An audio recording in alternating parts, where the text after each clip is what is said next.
ప్రభువైన యేసుక్రీస్తు పరిశుద్ధ నామంలో సోదరులకు నా హృదయపూర్వక వందనములు.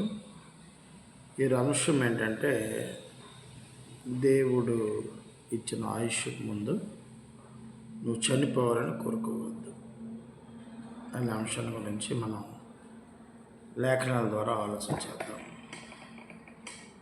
సామెతల గ్రంథము 18వ అధ్యాయము 21వ వచనంలో, సామెతల గ్రంథము 18వ అధ్యాయం 21వ వచనంలో, జీవ మరణములు నాలుక వశము, దాని యందు ప్రీతిపడువారు దాని ఫలము తిందురు అన్నాడు. జీవ మరణములు నాలుక వశము అన్నాడు.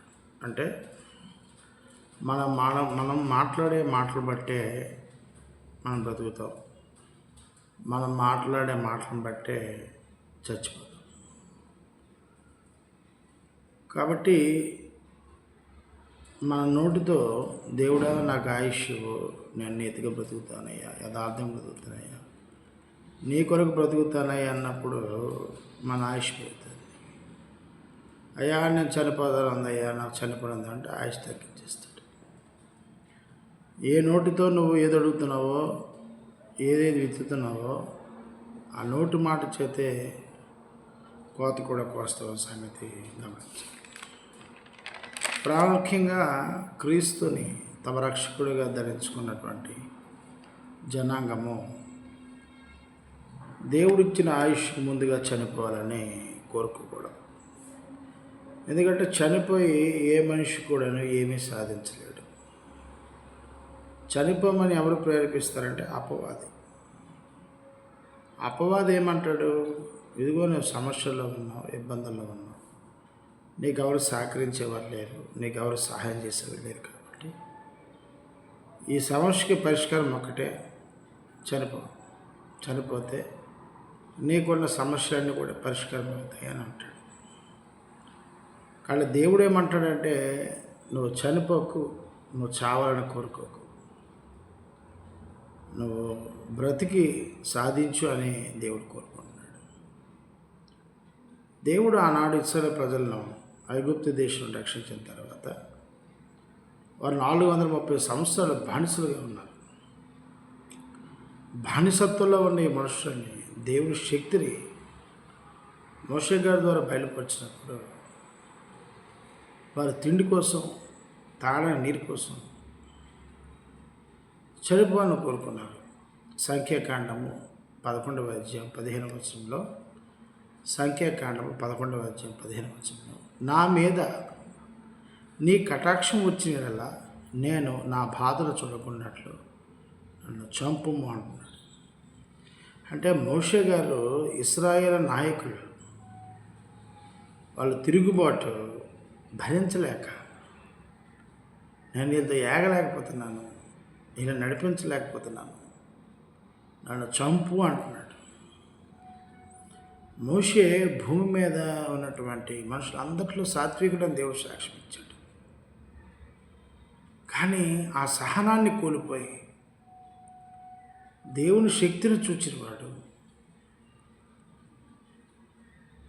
దేవుణ్ణి దేవదూత ద్వారా తన మాటను విన్నవాడు, దేవుని చేత వాగ్దానం పొందుకున్నవాడు, దేవుడే ఫరోకి అహరోను మీద దేవుడిగా నియమించినవాడు, అతనికి కూడా సహనం కోల్పోయాడు. ఎప్పుడంటే మనం దేవదూతలు మనతో మాట్లాడడం లేదు, కానీ ఆయనతో మాట్లాడాడు నేరుగా. దైవశక్తిని నేరుగా చూసినటువంటి వ్యక్తి, దైవశక్తి తన ద్వారా దేవుడు చేయించాడు. కానీ అలాంటి వ్యక్తి కూడా సహనం కోల్పోయి, అయ్యా నాకు చంపేయాలి. కానీ దేవుడు ఏమంటాడంటే, చనిపోయి ఏమి సాధించలేవు, బ్రతికుంటే ఏమైనా సాధించగలగాలి. ఎందుకంటే దేవుడు సజీవుడు. నిర్గమకాండము 14వ అధ్యాయము 11వ వచనంలో, అంతటా వారు మోషేతో, ఐగుప్తులో సమాధులు లేవని ఈ అరణ్యములో చచ్చుటకు మమ్మల్ని రప్పించితవా, మమ్మల్ని ఐగుప్తు నుండి బయటికి రప్పించి మమ్మల్ని ఇట్లు చేయనేలా. ఈ 430 సంవత్సరాలు వాళ్ళని బానిసలుగా చూసి వాళ్ళని కొట్టి హింసిస్తే దేవుడు వాళ్ళు నడిపించిన తర్వాత వాళ్ళు ఏమన్నారంటే మన అక్కడి నుండి ఇక్కడ తెచ్చి అరణ్యాలు మాకు చంపడానికా అన్నారు మోషేకి. అక్కడ సమాధులు లేవనా ఇక్కడ తెచ్చాం.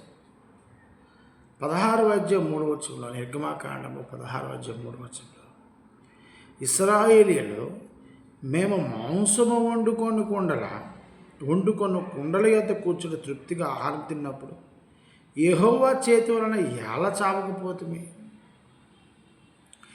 ఈ సర్వ సమాజమును ఆకలి చేత చంపుటకు ఈ అరణ్యములకు మమ్మల్ని అక్కడి నుండి తోడుకొని వచ్చిందని వారితో అనగా, అంటే ఏం కావాలి? మాంసాలు కావాలి. ఐగుప్తు దేశంలో ఫరో రాజు చేసినటువంటి ఎంగిలి మిదికలు తిన్నారు, బానిసలుగా ఉన్నారు, చిన్నపిల్లల కనికరించకుండా వృద్ధులని కనుక గొడ్డి చాకరీ చేయిస్తే మహామహోదేవుడు వీరిని అబ్రహం చేసిన వాగ్దానం పెట్టి ఐగుప్తులను రప్పిస్తే తిండి కోసం మాంసం కోసం అన్నారు. మమ్మల్ని చంపడం తీసుకొచ్చావా? మాంసాలు కావాలి. స్టైల్ మారింది, రూట్ మారింది, బానిసత్వం స్వతంత్రులు అయ్యారు.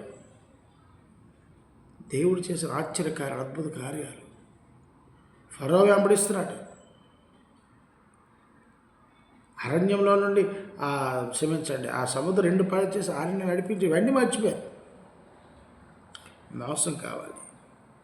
నిర్గమాకాండము 17:3 అక్కడ ప్రజలు నీళ్లు లేక దప్పికొని మోషే మీద సనుగుచు, ఇంకెందుకు ఇదెందుకు? మమ్ములను, మా పిల్లలను, మా పశువులను దప్పి చేత చంపుటకు ఐగుప్తు నుండి ఇక్కడికి తీసుకొని వచ్చితిరా నేను అన్నాడు. చూసారా ఎందుకు తెచ్చావు అంటే వీళ్ళు కేవలం దైవశక్తిని అనుమానించి దేవుడు చేసిన కార్యాలు మర్చిపోయారు. దేవుడు చేస్తున్నటువంటి వాగ్దానం మర్చిపోయి తిండి ఇవ్వలేదని, నీరు ఇవ్వలేదని చోమ కోరుకుంటున్నారు. అంటే ఎంత మరి దౌర్భాగ్యంలో ఒకసారి ఆలోచించండి. సంఖ్యాకాండము 14:3 సంఖ్యాకాండము 14:3 ఆ సర్వ సమాజము అయ్యో ఐగుప్తిలో మేము మేళ చావలేదు, అక్కడ చచ్చిపోతే బాగును. ఈ అరణ్యమందు మేము మేళ చావలేదు, ఎక్కడ చచ్చిపోతే బాగును. మేము కత్తివాత పడినట్లు యెహోవా మమ్మను ఈ దేశములోనికి ఎలా తీసుకుని వచ్చాను. మా భార్యలు మా పిల్లలు కుళ్ళిపోవుదురు, తిరిగి ఐగుప్తుకి వెళ్ళటం మాకు మేలు కాదా అని వార్త. అక్కడ చచ్చిపెట్టబోను, ఇక్కడ చచ్చిపెట్టబోను. అయ్యో ఇక్కడ మేము చచ్చిపోతే కుళ్ళిపోతాం కదా, కుళ్ళి చచ్చిపోవాలా? అదేదో అక్కడే చచ్చిపోతాం. అంటే దేవుని సంతానము, వాగ్దాన పుత్రులు, నిబంధన పుత్రులు, దేవుడు అంత శక్తి సామర్థ్యాలు చూపించి మన్నాను భుజించాడు, మాంసం అడితే మాంసం ఇచ్చాడు, నీరెడితే నీరిచ్చాడు, పగలు మేఘస్తంభం ఇచ్చాడు, రాత్రి అగ్నిస్తంభం నిలబెట్టినప్పుడు కూడా వీరికి దేవుడి మీద విశ్వాసం లేదు. తిండి కోసం నీరు కోసం చచ్చిపోతున్నాడు. ఎప్పుడు మోషే మీద దేవుని మీద, మోషే మీద దేవుని మీద సొరకొని చనిపోతే బాగున్నా అంటున్నారు.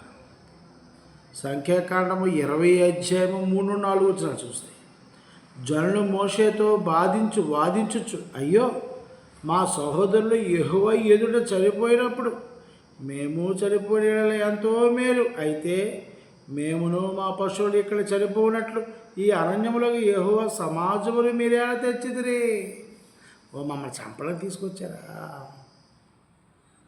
ఐగుప్తులో చంపకుండా మాకు ఇక్కడ అరణ్యంలో చంపడానికి తీసుకొచ్చారా? నీవు నీ దేవుడు. ఎంత అలాంటి మాటలు! దేవుని వాగ్దాన పుత్రులు, దేవుని నిబంధన పుత్రులు చనిపోవాలని కోరకూడదు, దేవుడి మీద సనుక్కోకూడదు. సంఖ్యాకాండం 21:5 కాగా ప్రజలు దేవునికి మోషేకుని విరోధముగా మాట్లాడి ఈ అరణ్యంలో చచ్చుటకు ఐగుప్తులంటే మీరు మమ్మల్ని ఎందుకు రప్పించదురే. చూసారా, డైరెక్ట్ ఇప్పుడు ఎదురాడు మాట్లాడుతున్నాడు. నీకు ఎవడు తెమ్మన్నాడు? మోసే నీకు ఎవరు తెమ్మని దేవుడు ఎవరు తెమ్మన్నాడు. ఇక్కడ ఆహారం లేదు, ఏంటి లేదు, తిండికి నీళ్ళు లేవు, చవిసారములు లేని ఈ అన్నం మాకు అసహ్యమైనవి అంటే రుచికరమైన భోజనం లేదు. బాగా మసాలా పెట్టి వండేది లేదు. ఎవరు నెయ్యి అంటే బావు తవ్వుకుంటావు అంతమంది ఉన్నారు. సుమారు 6 లక్షల మంది జనాభా. గొయ్య గట్టి పట్టుకుంటే ఎంతసేపు? అరణ్యంలో బోలే జంతువులు ఉంటాయి, విపరీతంగా ఉంటాయి, వేటాడి తెచ్చుకోరు. అంటే బద్ధకం. చెమట వాడకుండా నువ్వు తెచ్చావు కాబట్టి ఆ దేవుడు ఇడిపించాడు కూడా ఆయన మాకు ఇవ్వాలి, ఆయన మాకు చూడాలి. కానీ వీళ్ళు ఎవ్వరు కూడా దేవునికి ప్రార్థన చేసేవారు కాదు, దేవునికి కృతజ్ఞత చెప్పిన వారు కాదు. అయ్యో 430 ఏళ్ళు మేము బానిసలుగా ఉన్నామయ్యా, మమ్మల్ని కనికరించావు, మా పితరులు చేసిన వాగ్దానం బట్టి ఈ మోషే ద్వారా మమ్మల్ని రక్షించావు, ఇన్ని అద్భుత కార్యాలు చేసి ఎప్పుడు ఇలాంటి వాళ్ళు దేవుని చూడలేదు, మేమంతా కృతజ్ఞత కలిగి ఉన్నాము.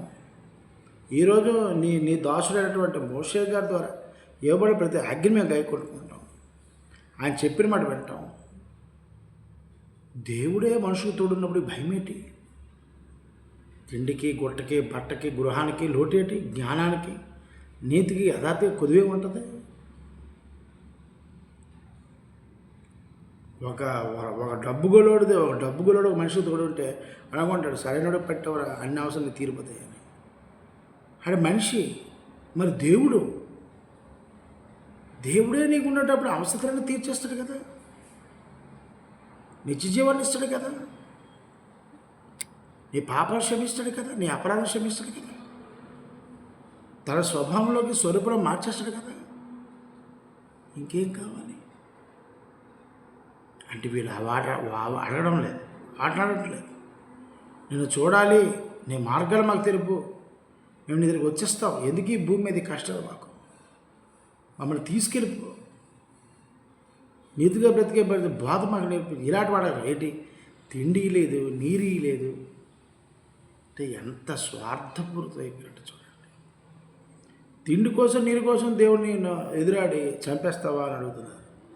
ఇలా చాలాసార్లు వారు మోషే మీద, దేవుని మీద మాటల చేత శోధిస్తూనే ఉన్నారు. మోషే గారు కూడా తొందరపడిపోయి సాత్వుడైన వాడు కూడా ఈ బాధ భరించలేడని చంపేస్తే బాగున్నాని ఆయన తొందరపాటుపడని చేశాడు. న్యాయాధిపతులు 16వ అధ్యాయము 16వ వచనంలో ఆమె అనుదినము మాటల చేత అతను బాధించి తొందర పెట్టినందున అతను ప్రాణం విసి చాకపోయాడు. ఈ వ్యక్తి ఎవరు అనుకుంటున్నారు? సాంసన్. ఈ సాంసన్ చక్కగా పెళ్లి చేసుకోకుండా ఆనాడు ఇశ్రాయేలు జనాంగం మీద న్యాయాధిపతిగా నియమించినటువంటి సాంసన్ 100 ఏనుగుల బలం ఉన్నటువంటి సాంసన్. 100 ఏనుగుల బలం అని బైబిల్ లేదు, అలంకరంగా చెప్పారు, ఇది ఎక్కడ ఉందని అడగండి. అంటే అంత బలవంతుడైనటువంటి సాంసన్. ఆయన తలుచుకుంటే మంచి అందమైన యువతులు గుణవంతుల భార్యలు వస్తారు. ఈయనకేమొచ్చిందో ఒక వ్యభిచారితో కాపురం చేయడం మొదలెట్టాడు. దీన్ని కొనేశారు అక్కడ ఉన్నటువంటి రాజు. ఆయన అదేంటి చేసింది? నీ బాలం ఎక్కడని చెప్పు, నీ బాలం ఎక్కడని చెప్పు, నీ బాలం ఎక్కడని చెప్పాడంటే రోజు విసిగించేసింది. అప్పుడు అంటున్నాడు, ఆమె అనుదినము మాటల చేత అతను బాధించి తొందర పెట్టుచున్నందున అతను ప్రాణం విడిచి ఏంటి బాధ, చచ్చిపోతే బాబు తినేస్తున్నాడు. ఈ బాధ తట్టుకోలేక చెప్పేశాడు, నా జుత్తులోనే బలం ఉంది అని. తర్వాత మీ అందరికీ తెలుసు. న్యాయాధిపతులు 16వ అధ్యాయం 11వ వచనంలో, న్యాయాధిపతులు 16వ అధ్యాయం 30వ వచనంలో నేనును ఫిలిష్తీయులను చనిపోదుముగాక అని చెప్పి బలముతో వంగినప్పుడు గుడి ఆ సర్దార్ల మీదను దానిలో ఉన్న జనులందరి మీదను పడెను. మరణకాలం అతడు చంపిన వారి శవముల లెక్క జీవితకాలం మందు అతడు చంపిన వారి లెక్క అంటే ఎక్కువ. ఆయన ఇప్పుడేమంటున్నాడు? కళ్ళు పీకేసిన తర్వాత కొల్లవాడు తీసేశారండి. అప్పుడు గుడి దేవాలయం కట్టారు బలివ్వడానికి. అప్పుడు ఏమంటున్నాడు, నేను చనిపోతాను, వీళ్ళు కూడా చంపేస్తాను నా బలం మీద అన్నాడు. కానీ ఇతను పశ్చాత్తాపడి మరి ఇంకెప్పుడు చేయను, నేను దాని దగ్గరికి వెళ్ళను, తిరిగి నాకు ఆయుష్ బలమయ్యో నీ ప్రజల్ని పరిపాలిస్తున్నాను అలా చనిపోతే చావుకోడు కూడా అదే ఇచ్చేసాడు.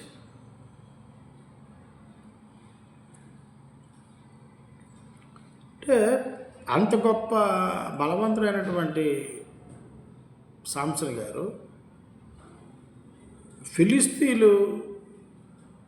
తన బలరహస్యాన్ని ఆ వ్యభిచార ద్వారా తెలియజేటట్టు చేశాడు. దేవుడు శక్తిని ఆయనలో ఉంది.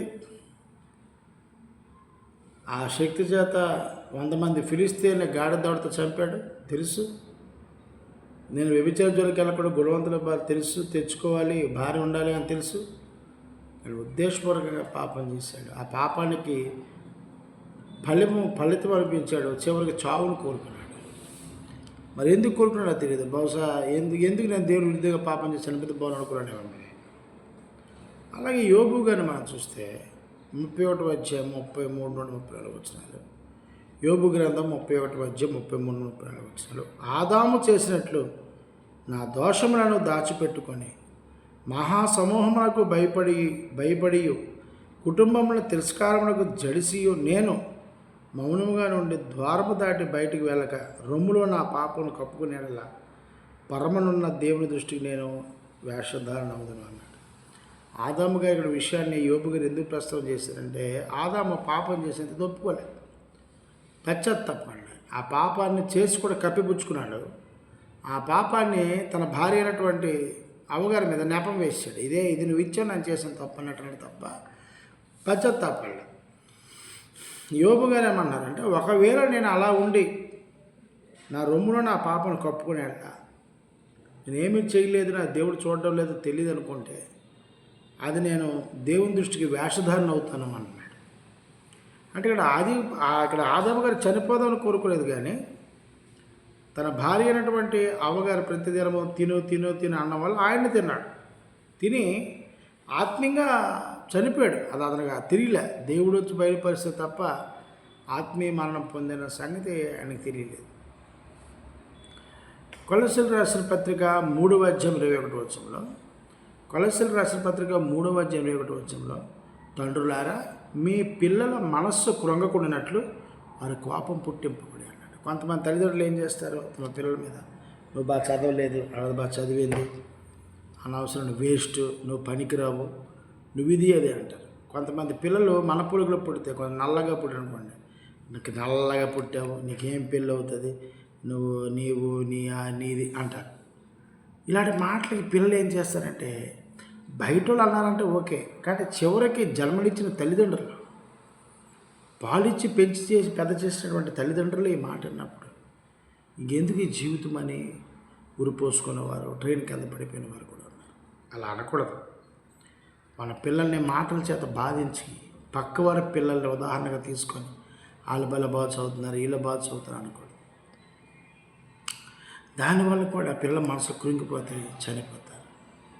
తల్లిదండ్రులు చాలా జాగ్రత్తగా ఉండాలి ఆ విషయాలు. మొదటి రాజుల గ్రంథము 19వ అధ్యాయం 4వ వచనంలో, మొదటి రాజుల గ్రంథము 19వ అధ్యాయం 4వ వచనం, తాను ఒక దినప్రయాణం అరణ్యములకు పోయి ఒక బదరీ వృక్షము కింద కూర్చుండి, మరణాపేక్ష గలవాడ యెహోవా నా పితల కంటే ఎక్కువ వాడిని కాను, ఎంత మట్టుకు చాలు నా ప్రాణం తీసుకోనమని ప్రార్థన చేశాను. ఏలియా గారిని చంపేద్దామని యెజబెల్ రాణి తిరిగింది. ఎందుకు తిరిగిందంటే, ఈ యెజబెలు కట్నం కింద విగ్రహాలు తీసుకొచ్చింది. అంతేకాక అక్కడి నుండి ఒక 450 మందిని ఈ పంతుల్ని తీసుకొచ్చింది. అక్కడి నుండి వాళ్ళు అక్కడ ఆ దేశానంతా పాడు చేశారు. ఒక్క దేవుడు ఉన్నాడు. ఆయన ఏం చేశాడంటే, అక్కడ ఉన్న 450 మంది ఈ అన్య దేవత విగ్రహాలకు సంబంధించినటువంటి వాళ్ళందరూ కూడా చంపేశాడు. ఎప్పుడైతే చంపేశాడో అప్పుడు ఈ యెజబెల్ అనే ఆవిడ దైవజనుడిని చంపాలని ప్రయత్నం చేసింది. అప్పుడు మొదటి రాజుల గ్రంథము 18వ అధ్యాయం 38వ వచనంలో, అతడు ఇలాగ ప్రార్థన చేయుచుండగా యెహోవా అగ్ని దిగి దహనబలి పశువులను కట్టే రాళ్ళను బుగ్గిని దహించి కందకమందం నీళ్లను ఆరిపోజేశాను. అంతలో జనులందరినూ దాన్ని చూసి సాగిలిపడి యెహోవా దేవుడు కేకలు వేశారు. అంటే ఇక్కడ యెజబెలు ఈ 450 అబద్ధ ప్రవక్తలు తెచ్చడం, ఆ స్టోరీ మీకు తెలుసు. అక్కడ కట్లేస్తారు, దహనబలి వేసినప్పుడు అక్కడ ఏలియా గారు వాటర్ పోస్తారు. వాటర్ వేసిన తర్వాత అది కాల్చాలి. వీళ్ళు ఏదో చేస్తుంటారు, మంత్రాలు వేస్తుంటారు, అది కాదు. అప్పుడు ఎలీషా గారు ప్రార్థన చేసి ఆకాశం నుండి అగ్గి వచ్చి దహన బలంతా చేసిన తర్వాత ఎండబడేటువంటి వాళ్ళందరినీ చంపిస్తాడు. అప్పుడు యెజెబెల్ ఏం చేస్తారంటే, నువ్వు చంపావు కాబట్టి నిన్ను కూడా చంపుతాను అని ఆవిడ ప్రతిజ్ఞ చేస్తుంది.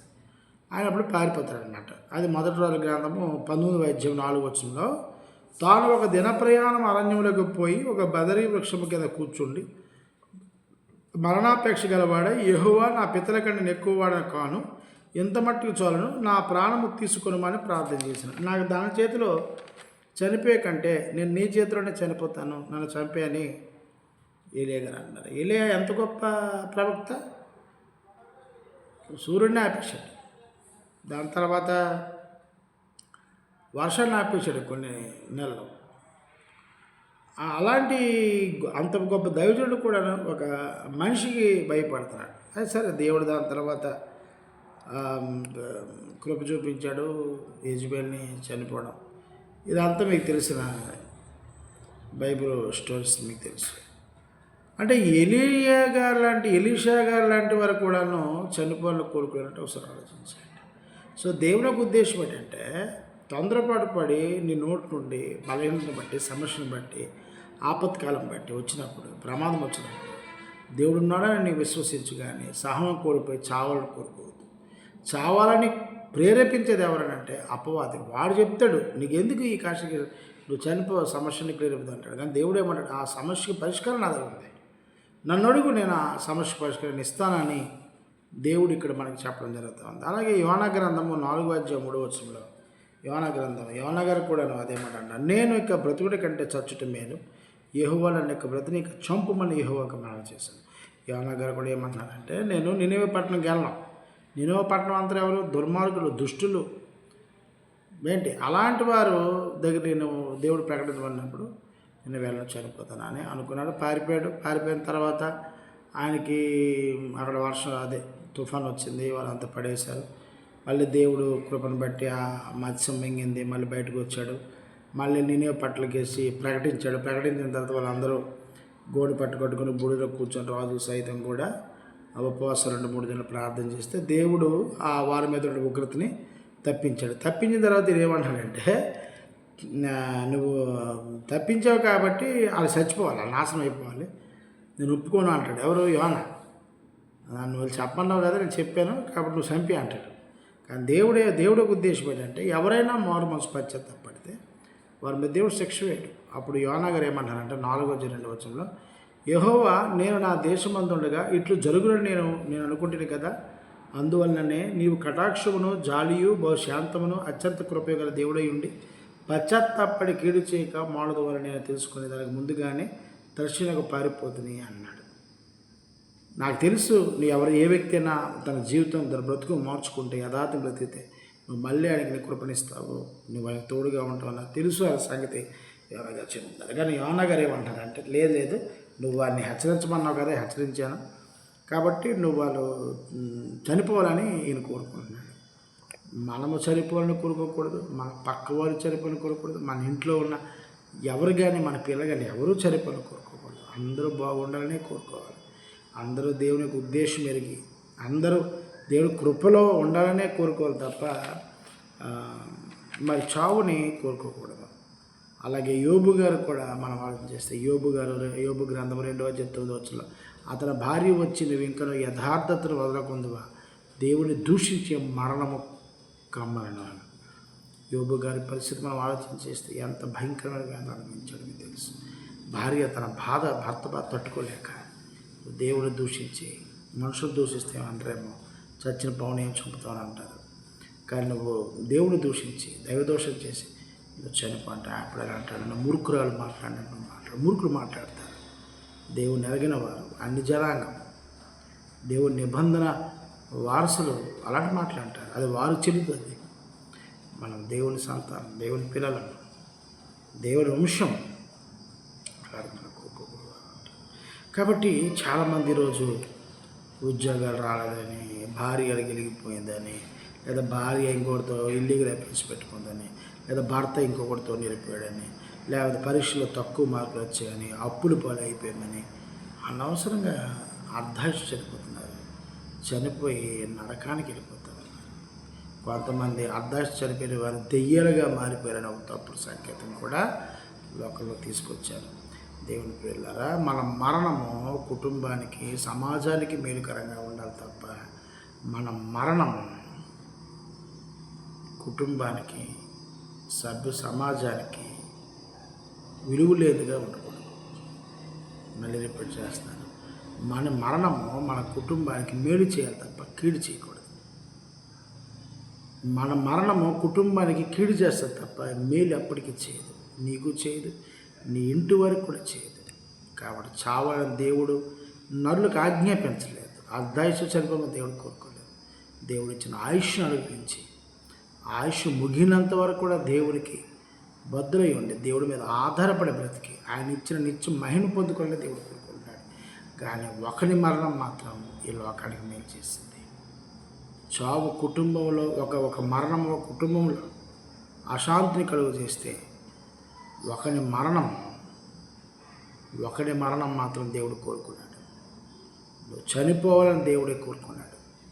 నువ్వు ఎలా చనిపోవాలని దేవుడు నిర్ణయించాడు. ఆ మరణం ప్రజలకు మేలు చేసింది, అది దేవుడే కోరుకున్నాడు. కానీ నరులకు మాత్రం దేవుడు కోరుకోలేదు. ఒక నరుడికి మాత్రం దేవుడు కోరుకున్నాడు, నువ్వు ఇలా చనిపోవాలని. మత్తయి సువార్త 16:21 మత్తయి సువార్త 16:21 అప్పటి నుండి తాను యెరూషలేమునకు వెళ్ళి పెద్దల చేతను ప్రధాన యాజకుల చేతను శాస్త్రుల చేతను అనేక హింసలు పొంది చంపబడి 3వ దినము లేచుట అగత్యమని యేసు తన శిష్యులకు తెలియజేయ మొదలుపెట్టగా, అంటే ప్రభువు చావుని కోరుతున్నాడు. యేసు ప్రభువు కూడా చావుని కోరుతున్నాడు. నేను చనిపోతాను, అందుకే అన్నాడు పేతురులో దాతల దూరం అంటుందంటే ఇలా ఎప్పుడు కూడా ఇది రాకూడదు అన్నప్పుడు సాతారా వెనుక పొమ్ము, నువ్వు దేవుని సంగతులు ఎరగిన వాడివి అన్నాడు. కాబట్టి మానవుల ప్రాయశ్చిత్తం కలగడానికి యేసు ప్రభు వారు ఈ లోకానికి దేవుడు పంపించాడంటే మరణాన్ని కోరుకున్నటువంటి క్రీస్తుని మరణం అవ్వాలని దేవుడి ముందు నిర్ణయించాడు. ఎలా నిర్ణయించాడన్నది ఆషామాషిగా చెప్పాడు. నీ ముఖం మీద ఉమ్మేస్తారు, సహిస్తావా? సహిస్తారు. పిడిగుద్దులు గుద్దుతారు, ఊరుకుంటావా? ఊరుకుంటాను. చెంపదెబ్బలు కొడతారు, ఊరుకుంటావా? ఊరుకుంటాను. నీ చెంపల్ని పెరికేస్తారు, ఊరుకుంటావా? ఊరుకుంటాను. నీ ప్రక్కలో బల్లెంతో పొడుస్తారు, సహిస్తావా? సహిస్తాను. కాళ్ళు చేతులు మేకులతో వేస్తారు, పర్వాలేదా? పర్వాలేదు. నీ వీపుల్ని దెబ్బలతో దున్నేస్తారు, నాయన నన్ను అనకూడదు అన్నం, భరిస్తావా? నిన్ను అవమానిస్తారు, నువ్వేం దేవుడివి, నువ్వేం దేవుని కుమారుడివి, నీలో చావలేదు, పౌరుషం లేదు, నిక్రిస్తారు, అపేరం చేస్తారు, తిరిగి ఒక మాట రవా ఏమీ అన్నాం. నేను శిలువ మీద నుండి దిగ్రమ్మని అవమానిస్తారు, విక్రింత పాలు చేస్తారు, అందరి ముందు విక్రిస్తారు, పర్వాలేదు. దొంగ కూడా నేను అవమానిస్తాడు, పక్కలేసారు, పర్వాలేదు, భరిస్తారు అన్నాడు. 33.5 సంవత్సరాల యువకుడు దేవుడు చెప్పిన నిర్ణయకాల మరణానికి సిద్ధపడి ఎన్ని హింసలు పడుతున్నప్పుడు కూడా ఈ మానవ జాతి వర్ధాశగా ఏదైతే చనిపోవాలని కోరుకుంటున్నావో, బాధలు భరించి చనిపోతారనుకుంటున్నావు, ఆ బాధలన్నీ ఆయన ఒక్కడే భరించి నిన్ను మరణం నుండి తప్పించాడు. కాబట్టి మరణం అవ్వాలి నువ్వు కొరకు. చనిపోయి సాధించదేం లేదు, కానీ ఆయన చనిపోయి సాధించాడు. యేసు ప్రభు చనిపోయి ఆయన సాధించాడు. 3 దినాలు లేచాడు, తండ్రి చేత అభిషేకం పొందాడు, తిరిగి తండ్రి ఇచ్చినటువంటి సర్వాధికారాన్ని ఆయన పొందుకున్నాడు. కాబట్టి ఎంతకాలం బ్రతకాలో, ఎంతకాలం ఎప్పుడు చనిపోవాలనేది దేవుడు యేసు ప్రభువు నిర్ణయించాడు, మనకే నిర్ణయించాడు. కానీ ఆయన చావు మన కుటుంబాలకు మేలు చేయదు, కీడు చేస్తుంది. కానీ ఆయన చావు ప్రపంచం మానవ జాతికి మేలు చేసింది. ఏదైతే నేను ఈ సమస్యలతో ఉన్నాను, నీ బాధలతో ఉన్నాను, ఈ ఆపత్కాలం వచ్చింది, నేను ఎదిరించలేకపోతాను, నువ్వు సరెండర్ అయ్యావు, ఆ మరణపు సంఖ్యని తెంపడానికే క్రీస్తు ప్రభు వచ్చాడు. క్రీస్తు నీ కొరకు మృతి చెందాడు, మళ్ళీ నువ్వు చనిపోయిన అవసరం లేదు. ఇప్పుడు సజీవుడివి, సజీవుడైన వాడు, సజీవుడైన దేవునికి తన కుమారుడు యేసుక్రీస్తు ద్వారా మొర్రపెట్టి ప్రతి సమస్యను అడుగు. ఒకరోజు 2 రోజులు 3 రోజులు 4 రోజులు లేట్ అవుతుంది, కానీ ఖచ్చితంగా దేవుడు ఆ కార్యం చేయక మారడు. కాబట్టి ఎవరు కూడా తొందరపడి చావాలని కోరుకోకండి. అలా కోరుకొని దేవుడికి నిష్ఠూర పెట్టకండి, బాధ పెట్టకండి. ఆయన యేసుక్రీస్తు ఇచ్చిన ప్రతి ఆజ్ఞను గైకోండి. క్రీస్తు స్వారూప్యాన్ని సంపాదించుకోండి. యేసుక్రీస్తు నామములో సమస్తము దేవుడు ఇస్తాడని నమ్మండి, విశ్వసించండి, దేవుని మహిమను పొందుకోండి. దయతో మీ పిల్లల్ని కించపరచకండి, మీ వారిని కించపడి మీ బిడ్డల్ని చావాలని కోరుకోకండి. మీరు చావాలని కోరుకోకండి. ఎవరైనా చావాలని కోరుకుంటే సజీవుడైన దేవుడు మన పక్షం ఉండగా మన విరోధి ఎవడు చెప్పండి. తొందరపాటులో చావాలని కోరుకునే దేవునికి దుఃఖం కలిగించకండి. ఈ వీడియో నచ్చితే లైక్ చేయండి, షేర్ చేయండి, కామెంట్ చేయండి. మీ అభిప్రాయాన్ని నాకు తెలియజేయండి. మీ అందరికీ నా హృదయపూర్వక వందనములు. ఈ వాక్యాన్ని ఖచ్చితంగా బైబిల్ గ్రంథం చూసి వినవలసిందిగా ప్రేమపూర్వక మీ అందరికీ వందనాలు. రేపు మరొక వీడియోతో మళ్ళీ కలుసుకుందాం.